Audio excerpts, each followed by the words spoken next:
Hello, and welcome back to Overbooked. I'm Amanda, and we are doing my summer reading wrap-up. I haven't done a reading wrap-up since May because I didn't want to do one like all summer. I was like, I'll just do a summer reading wrap-up, which now means I have to talk to you about 23 books. Here we are. Oh my god. These are not going to be in-depth reviews of books, folks, okay? You know, I promise I read every single one of them, but I'm just going to give you a quick maybe synopsis, some flavor, what I thought about it, and we're going to move on to the next one. I have read 23 books since June to August, which I think honestly is a little impressive, okay? Round of applause. Thank you so much. I know I'm not those booktubers that reads like 100 books in a year, but damn, I read more than the average person, okay? And that deserves some recognition. Book number 1 is Dial A for Aunties by Jessie Q. Satino. This was a really fun book. I listened to this book as an audiobook, and it's about a girl who goes on a date and ends up with her date dead, and then she has to use her 4 aunties to help her like not get like arrested for murder or arrested for murder.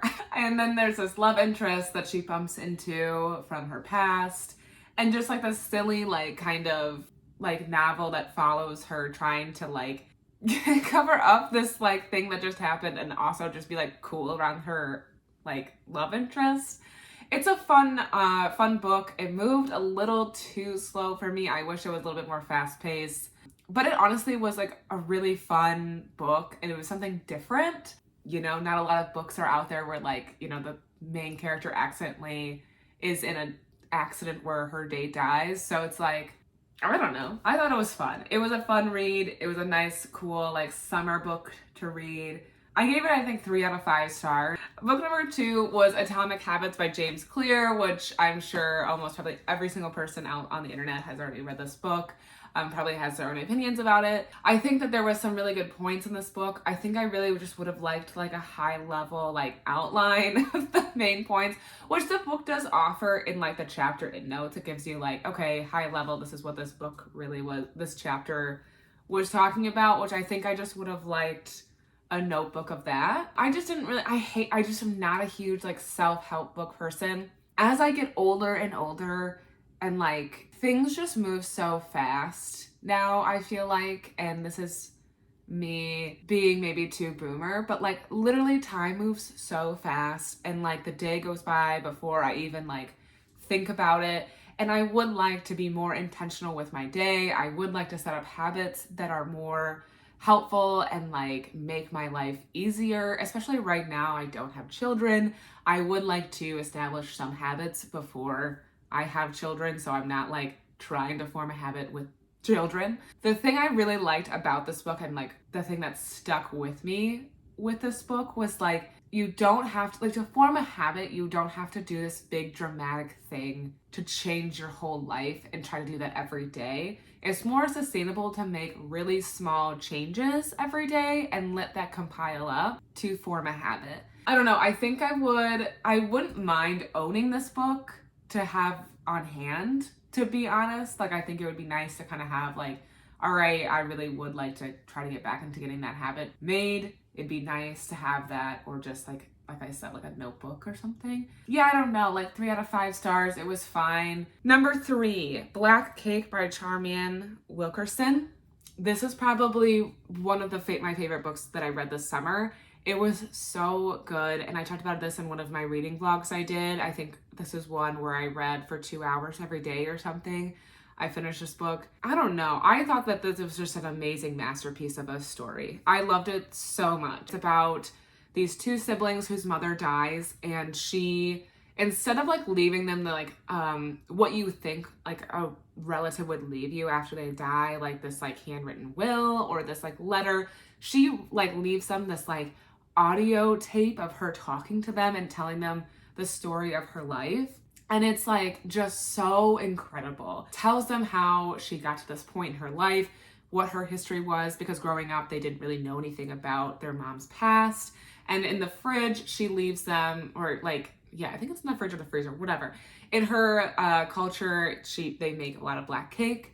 And so she leaves this black cake for them, and all she says with it is like, don't eat until you know it's right. Like, wait to eat this until you know you're ready or the time is right to eat this. And so the kids are just going through this audio tape of their mother and trying to figure out when like they're supposed to know when to eat this black cake. And a lot of stuff is like the book goes back and forth with the audio tapes going back in time with the mother's life and then to the present, where the kids also are struggling with their own relationship with each other and the other relationships in their lives.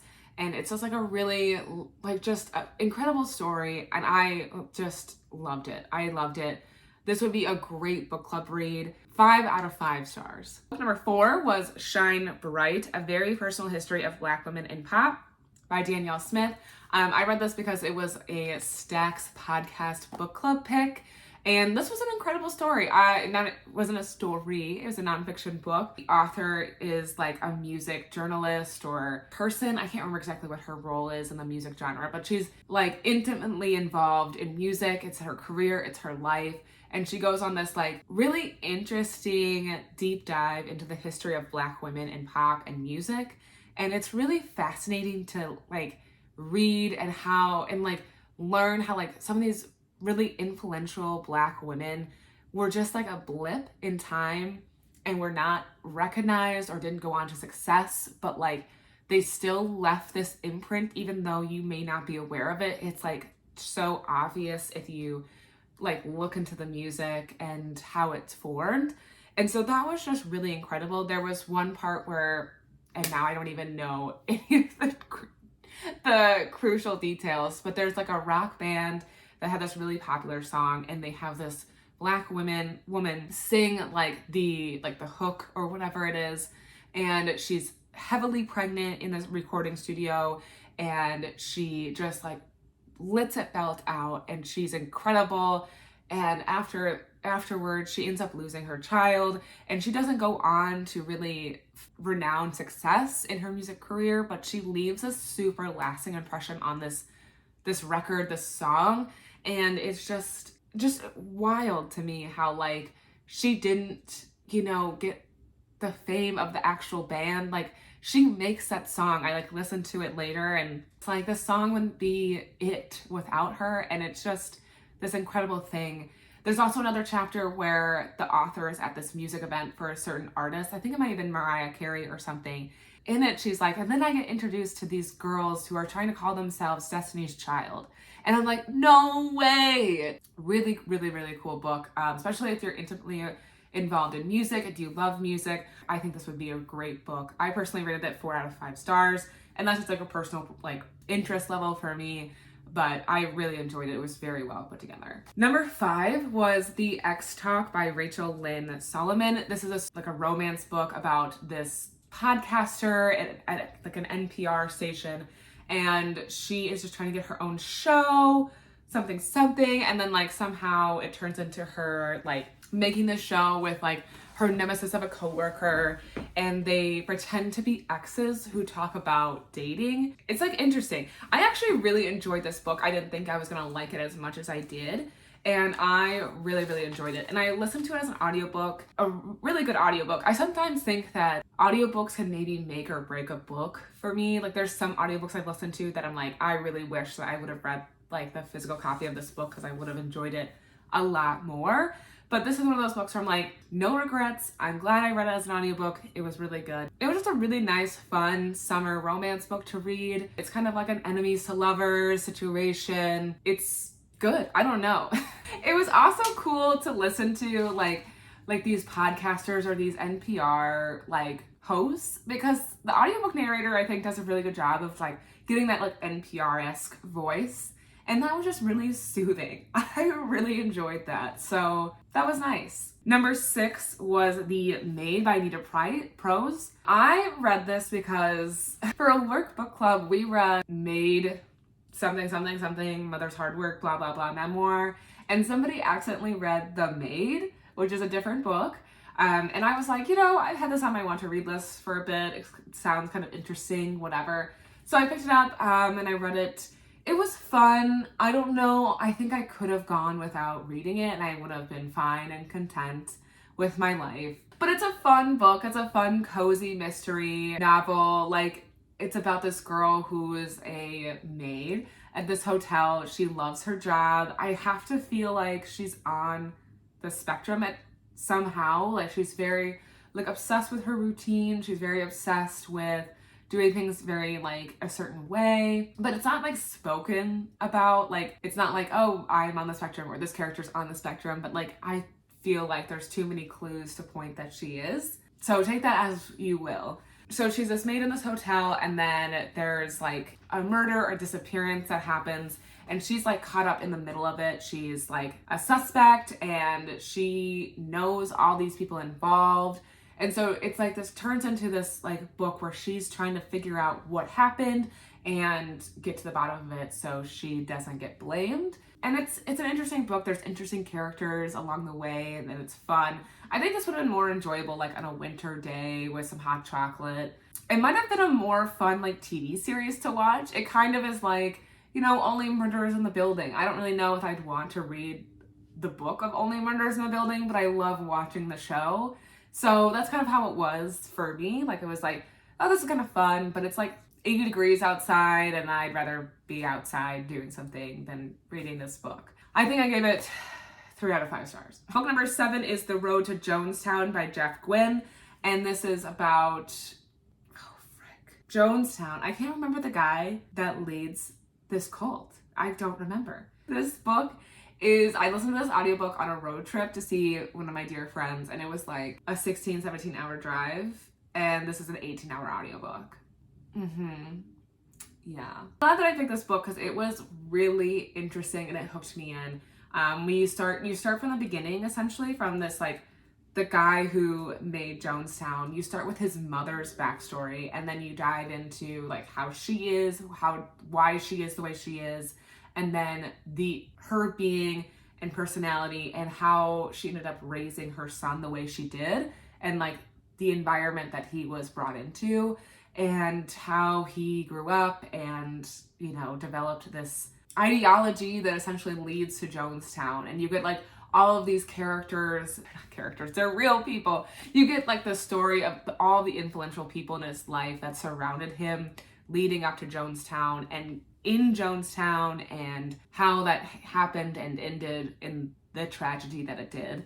And it was incredibly interesting. I think this book was so well done. It was obviously very well researched and just really well put together. I highly recommend, if you like nonfiction and don't mind a super long book, I think that this is really worth the read. And I am really glad that I checked it out. It was so good. 5 out of 5 stars for sure. Number 8, Under the Banner of Heaven by John Krakauer. I read this with my friend Rachel for our book club that we do, our little buddy reads that we do every once in a while. Under the Banner of Heaven is about the brutal, like, violent killings of this guy based on his Mormon faith, and the whole backstory of Mormonism. And like, what is it? It's like, this is why I can't do wrap up, like a summer wrap up. I have no idea. This fundamentalist Mormon, and how they are very strict on what they believe in and what they're doing, and the whole backstory of Mormonism and how it became to be, and how it's split into different fractions, and how different fractions believe different things. And of course that involves polygamy and all of the other things that come with that. This is another book that I think that I read during a different time. I would have liked it more. I mean, I'm reading this very, like, at points dry, but very, like, heavy material, like, nonfiction book that was really small print. So I think it was longer than the actual page length that it says.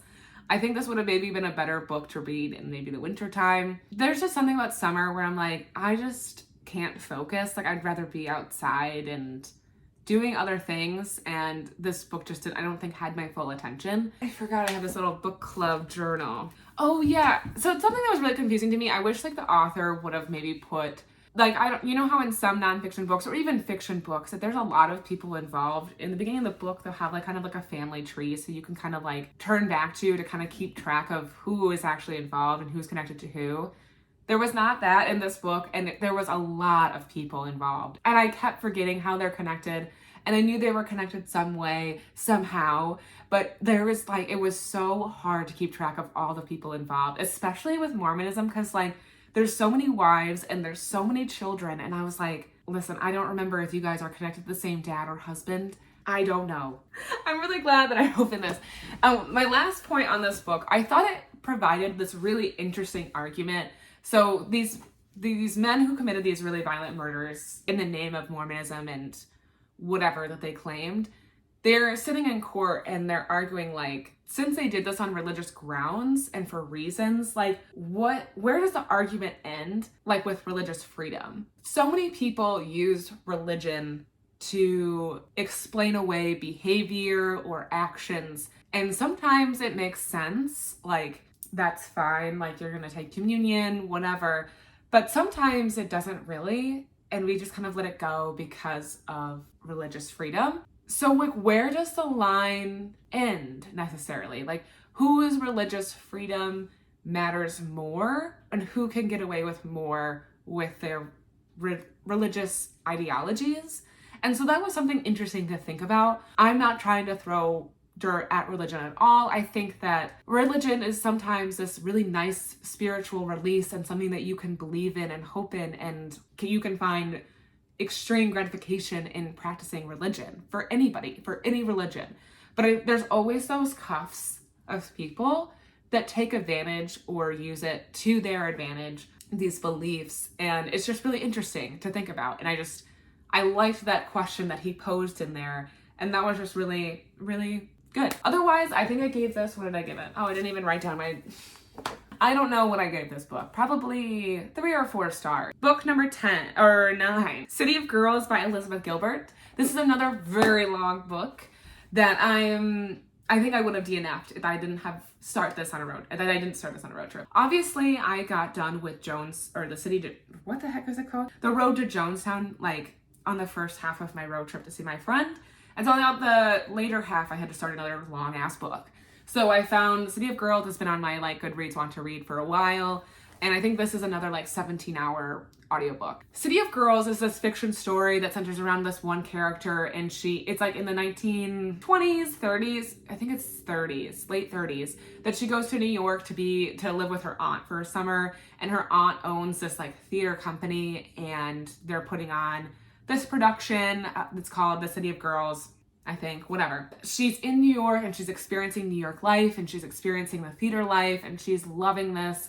And then this scandal happens and she's like forced to go back home and deal with the consequences, and eventually she goes back to New York. This is where I'm just like, the story was kind of about nothing. I kept waiting for something huge to happen in this book. Something, oh, wow. No, it never happened. It's just a story about this girl's life. I know that's what most books are about. I get it. But this book, wow, it wasn't for me. It wasn't. I just was bummed. And a lot of people love this book. So please take this with a grain of salt. I just thought it was kind of dull. Like, it was just like little incidents that she does in New York. And then the incident happens and, oh no, I got in trouble. And then it's kind of like, oh well, just blah, blah, blah. The book also starts with this like intrigue because the main character is this older woman reflecting on her life. She's like, this is the story of how I met your father. And so the whole time, every character, I'm like, okay, is this the father? Is this the father? I don't know. It just wasn't as shocking or surprising as I think the book intended it to be. And I just was like, whatever. And I think there was so much other side stories we could have captured and dived more into. Like, all of the characters in this book had much more interesting stories than the main character. And I was like, I don't give a shit about this girl. Why don't we learn more about this like struggling, broke, beautiful girl who's cast in this play and then is also involved in the scandal? I would rather have her story. Where does she end up? And like, how does she get there? Or like the aunt that runs the theater. I would much rather have her backstory and her life story. It was so much more interesting. I gave it 2. out of 5. I don't know. In this, there was a lot of people on Goodreads that loved this book. They ate it up. And there was a lot of 5 stars. So if this is something that's been on your radar or something that interests you, piques your interest, please still go read it. I'm never ever going to tell you to not read a book unless I absolutely fucking hate it and it's garbage. Even then, you could probably still go read it. Take it with what you will. I didn't like it. Number 10 is Portrait of a Thief by Grace D. Lee. This was a fun book I picked up until I read something somewhere. I don't remember whose review it was, but they were like, literally every character has the same tone and inflection and thought process and sounds the same. Is like following these like 5 Asian, I think college age students, and they're all like on this mission to capture back these Chinese artifacts of art from these museums. So the book separates them, like every chapter is like a different kid or college student. And honestly, honest to God, if you just didn't put if you just took the name off the chapter, it would sound like one cohesive book. They all sound the same. They sound exactly the same. I could not, once I read that, I was like, yes, that is so true. And I could not get that out of my head when I was reading it. The book is good. I will say it's not like the heist story I thought it was going to be. And I was really excited to read this book. I was kind of disappointed. I wanted a lot more like action, or I don't know what I was really looking for, but I just didn't really find it. And I think this book fell a little short for me. I think this would be a really fun book to turn into like a mini series. Here's a quick tangent. I think mini series for books are much better than movies. I think you can only do so much with a movie, and like you only have, let's say, max 2 hours, or I guess average time. There are some way longer movies, Marvel. A mini series is where you can really dive into the book and explore topics and themes that the book's trying to get at. And I think that that's why this would be a better mini series. Regardless, I think it's an interesting like reminder too of like just how, you know, capitalistic and like white our society is, and how colonialism, what is it? I don't remember how to say the word, but essentially how shitty white people are. Like, we just took shit that wasn't ours and then we put it in a museum and like just threw it in people's face that we had their stuff. Like, you go to a museum and you see all these really cool artifacts from around the world, but they don't technically really belong to us. They don't really belong to that museum. They belong to the culture that that artifact came from. And that just kind of bothers me. Unless that culture is like donating that piece to share with the world, and I don't know where that thing came from, that's pretty sketch. So I didn't like that. And I think this book is a really good reminder of like how many pieces and how much like these art museums and this art culture was built upon like stealing things. And I think that was something that was really well done throughout this book. For me, the story was like fell a little flat. The themes I think were definitely cool and interesting. And for that, rounded out, I would probably give it a 3 out of 5. Number 11 was Wahala by Nikki May. This was a really fun book. I think it was a little crazy, a little all over the place. But it was really fun. So Wahala is about these 3 girls who are really close friends. They have this 4th girl who comes into the mix that was like childhood friends with one of them. And she starts like just stirring shit up and like just gets really like, she meddles into their lives and really just like blows shit up. And it's like these girls have to like deal with like the fragile like rock that their friendship stands on, and really deal with like all of the things that this new girl stirs up, and how like their lives are not as perfect, or their lives are not as great as if like the things they really wanted happened. And it's this really interesting book. And then that's like a kind of a really wild twist that I didn't really see coming at the end. And I loved that.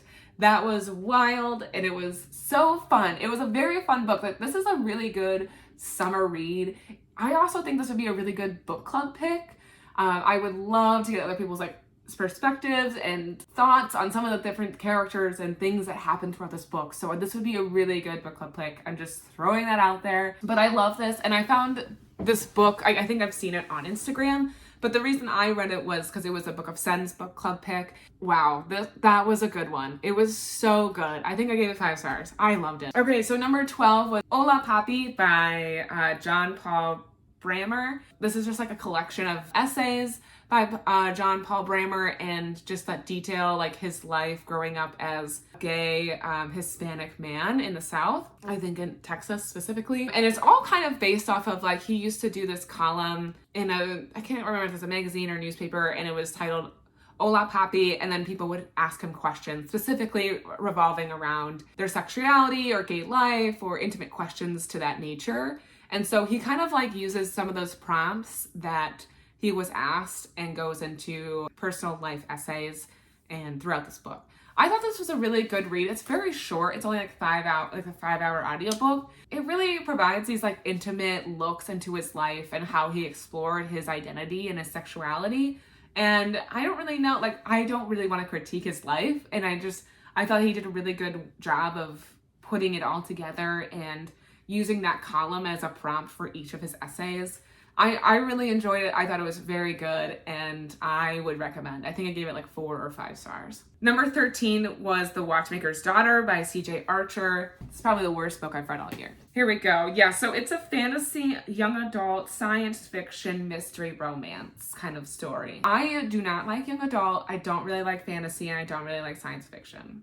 It was not set up for success. This book is like in the 1800s, like London, and this woman was a watchmaker's daughter. Her dad dies, and in her dad's death leaves like his shop to her fiance, who in turn leaves her, and he still gets to keep the shop because it's 1800s and women suck. Big L. This woman is like, you know, out of her luck, right? She has no money, she has no prospects because no one will hire her to work in their shop because she's a woman. She can't pay her rent. She runs into this man who's looking for a very specific watchmaker, and she's like, I know all of them, I know everything about watchmaking, blah, blah, blah, blah, blah. So he hires her to help him find this guy or whatever. And he like ends up being this magical things happening with him, and there's a whole mystery to it, and she's trying to get to the bottom of it, whatever. I have read some young adult fiction, okay, for some of the book clubs that I've read for in the past, and like, it's never my personal choice. This, like, there's some young adult fiction that reads like, okay, like, I know this is young adult, but it doesn't read like I'm trying to cater to a teenager. This is like, I am read and written for a young adult girl, and that is all that I have in mind. I'm not going to try to get anything else across. And it was just wild. I did not enjoy it. I don't even know if you were a teenager if you should enjoy this book, because it literally is talking down to you the entire time. It's like sugar feeding you everything. Teenagers have brains too, okay? There's one character that kind of bothered me, and it's with this woman who helps this guy. She's part of his like posse, whatever.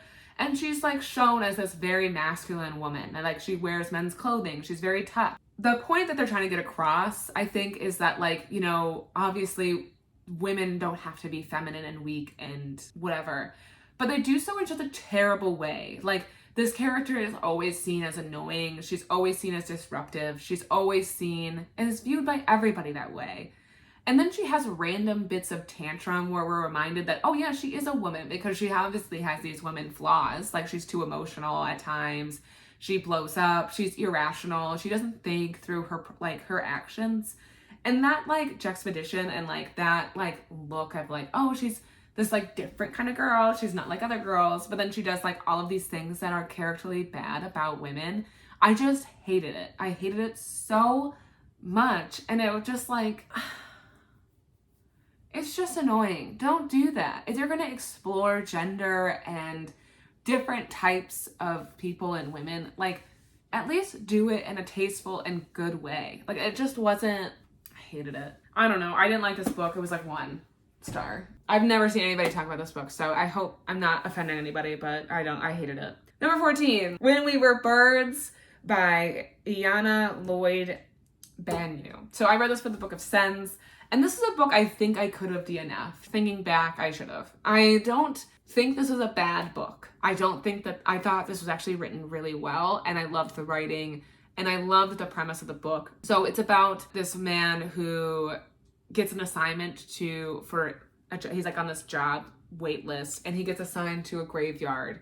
And it's against, I can't remember what he is. It's like, oh my God, this is so bad. Again, this is why I can't do these wrap-ups later. Essentially, it's like it's against his like religion and his culture and his beliefs that he should be around the dead. And his mother is just so like disappointed, and she doesn't want to see him anymore.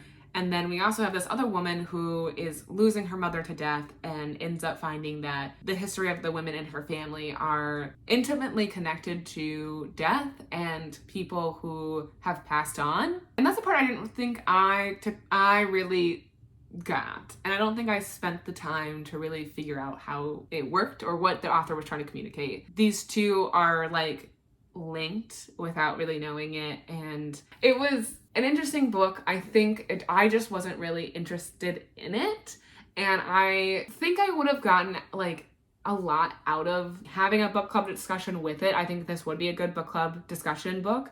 There's a lot of probably like meanings and themes and symbolism that's hidden in it that I didn't take the time to recognize or really fully understand. I think this would be a really good book for a lot of people, and it just wasn't a good book for me. I think I probably gave it like 2 or 3 stars, and that was just literally because I just didn't enjoy the stuff about the book.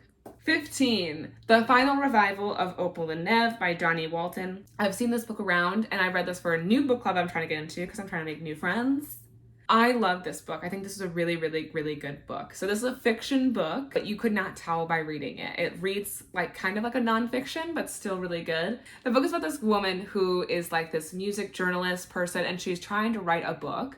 So it's her writing a book about these 2 artists, Opal and Nev, and their journey into their music career. Opal is this Black woman from Detroit, and she used to be in this like singing group with her sister, and she's, what is said in the book, obviously the less talented sister, but she has just this more stage presence. She has a more like just command of her audience, and that's what makes her stand out more. And then Nev is this white male British guy, and he is looking to make it big. He has this amazing talent for writing songs and writing lyrics, but what his producer realizes, or his agent or whatever his person is that he can't do it alone. He needs this other thing to make him whole and to make his music come to life. And so they go scouting for, specifically, I think they go looking for a Black woman to add something to his music. So think back to Shine Bright, Black woman's history of pop. This was kind of interesting to think about after reading that book. They, find Opal in Detroit, they sign her, and, they start making music. And they're getting along great, and then there's this one concert that kind of just breaks them, leads to a lot of, like, things that are happening. And the author of this, or this music journalist, is trying to piece it all together because she's intimately involved as well, because the drummer of their band was her father, and he is, killed in this incident at this concert, and she's really trying to get to the bottom of what happened. I don't know, this book was so well done. And my favorite part about this book was that, so it's fiction, but the author, so the real author of the book, adds in footnotes.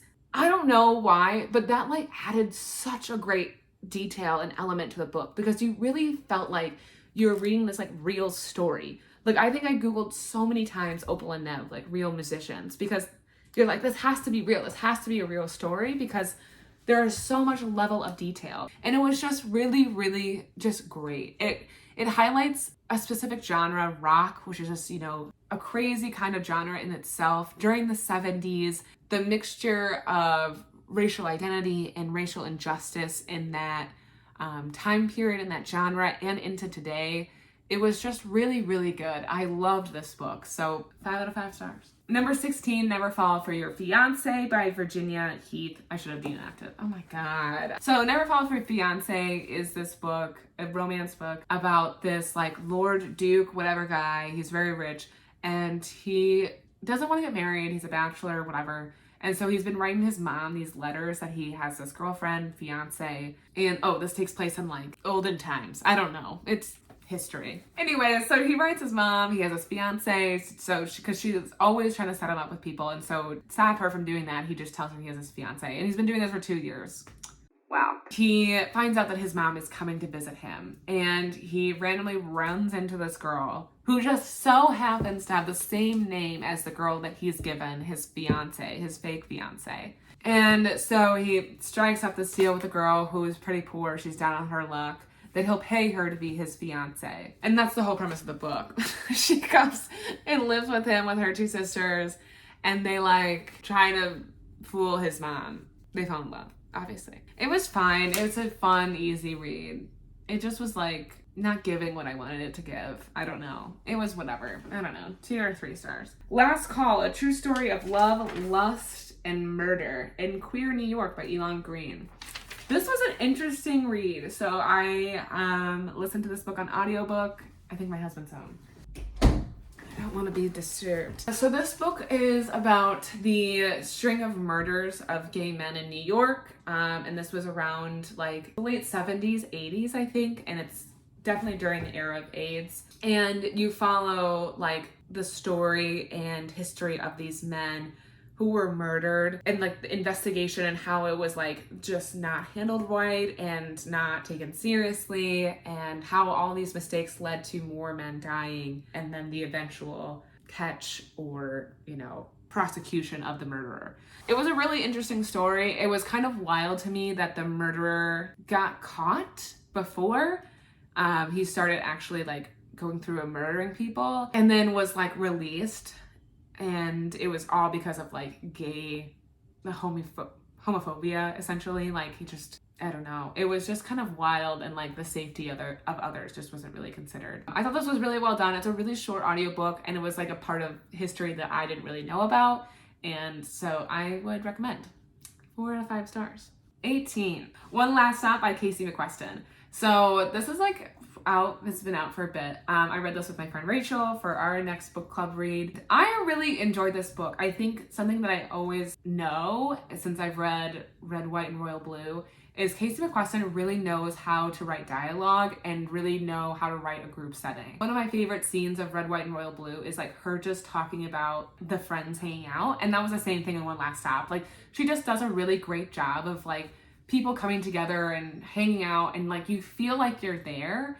It's like very parasocial. Like you just like feel like you're a part of this friend group, and you get so connected to it. And I just love that intimacy and how she knows how to write that. And I just really, really, really enjoyed that. One Last Stop is, to get to the whole what this book is about this girl who moves to New York. She's, you know, moved around a bunch of times. She doesn't really know what she wants to do with her life. She has a mom who lost her brother when she was young, and her whole life has just been trying to solve this mystery. And she knows everything about solving mysteries and going through crime stuff, whatever. And she's trying to get away from that. And she meets this girl on the subway that she, you know, instantly is attracted to and is intrigued by. And she realizes that this girl is on the subway all the time. Like, she never leaves the subway. And then she realizes that the girl can't leave the subway and is, like, permanently attached to the subway. And she has to figure out how and why this happened and to help this girl get off the subway.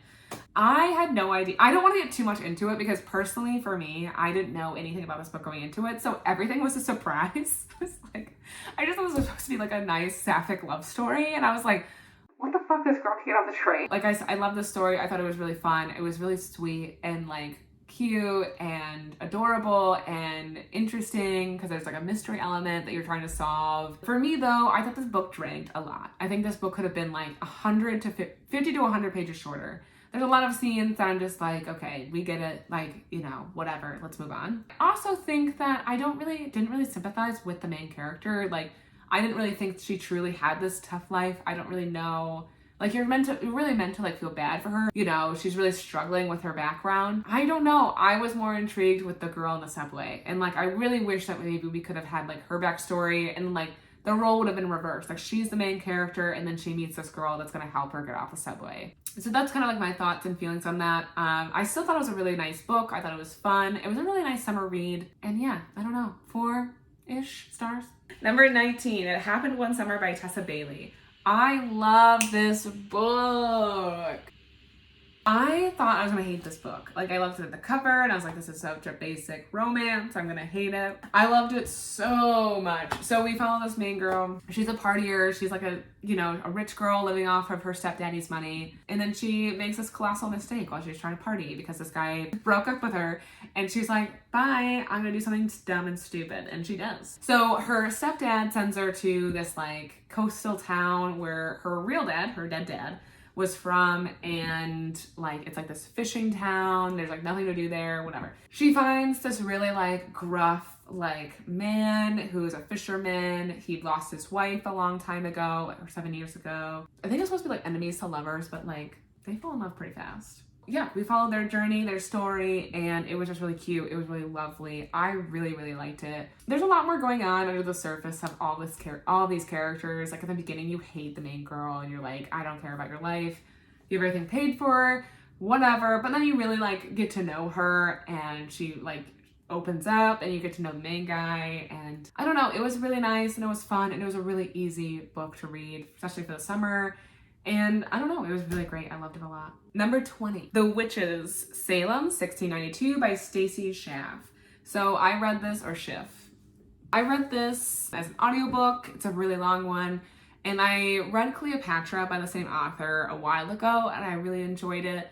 The thing that I don't really like about this author is that like you really learn really interesting tidbits about incidents in history and about these specific people, but it is a very, very nonfiction book. Like it is written nonfiction. It is dry. This one was dry. I didn't like this one as much as I liked Cleopatra. I didn't really like how she formed it. And to be honest, I didn't really listen half the time that I was listening to the audiobook, so it probably doesn't even count that I read it. But we look really deep into the Salem witch trials during 1692 and how there was this mad hysteria for a year, all because of these girls they were just kind of essentially bored and wanted to kill people, I guess. I don't know. It was interesting, and it was kind of, I think the part that I liked about the book too is like a lot of the times I think we hear about the Salem witch trials and then we don't hear about what happens afterwards. And, the author does like a portion of the book of like what happened to all these people after these trials, and it's kind of like the town just like chose to forget about it. Like they know they fucked up and they just find every way they can to not talk about it or think about it. A lot of the times if it gets brought up, people were like, yeah, I was forced to confess, or I was forced to pick somebody, or because a lot of times that probably was the case, like to save their own life, they pointed a finger at somebody else, or, to save their life, they confessed to witchcraft. Like a lot of the times the people who ended up being convicted and hung or killed, like, sentenced to death were the people who just wouldn't confess to witchcraft because they adamantly believed they weren't a witch and they didn't want to say they were. Which is, a noble thing to do because they obviously were not witches. For some really weird reason, if you confess to being a witch, like it was this like redeeming quality and like you could be saved. So that was kind of an interesting thing. And like, I think a lot of people just felt like this immense like internal guilt over confessing, or the survivor's guilt, or whatever it was. And it was also interesting that the author pointed out like this was a time where like women had a lot of the control after it just kind of went back to them not being in control. And it's sad. Yeah, I don't know. I just thought like the way that she set it up was kind of dull. I didn't super enjoy it, and that's whatever. I think that it just maybe wasn't a good book to read at the right time for me. Again, I think I've used this excuse a lot in this wrap up, but if you're interested in that time and are invested into a 19-hour audiobook, I say go for it.